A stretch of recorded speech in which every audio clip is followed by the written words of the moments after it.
You know, the challenge of getting mental health treatment in Fresno, but really nationwide, it is a big story impacting so many families. On this Wired Wednesday, GV Wire reporter Edward Smith is joining us to kind of pull back the curtain on one of the biggest reasons why poor people especially are often not being able to get the help they need, but it really goes beyond your paycheck. Good morning, Edward. Thanks a lot for being here. Good morning, Kim. So first off then, why don't Medi-Cal and Medicare cover inpatient mental health treatment? Well, it all dates back to 1965 when the rule was Congress first created Medicare.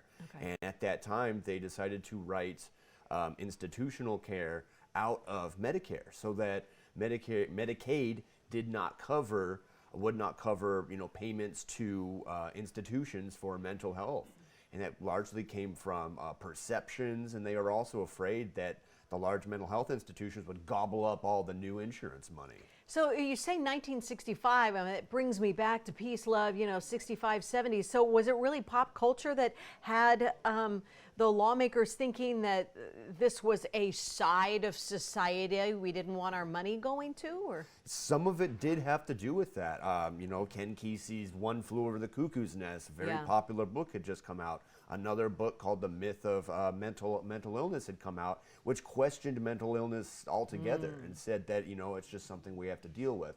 On top of that, World War II veterans coming back from war with psychiatric issues wanted to be treated closer to home, so they didn't want to go to institutions. So there were a variety of reasons that we wrote institutional care out of insurance funding. And how has the nation been impacted by that since then? So there's been some studies showing that the number of mental health beds in 1955 was 550,000.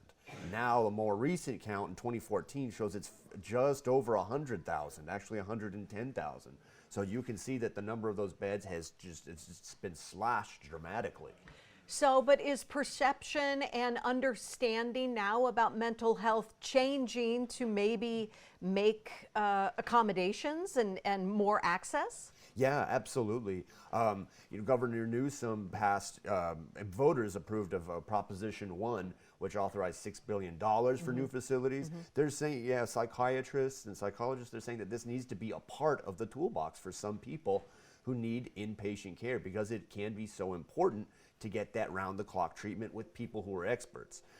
But we still have that limitation of the exclusion. So even if those facilities get built, it's still very hard for people on Medicaid or in California Medi-Cal to pay for that care.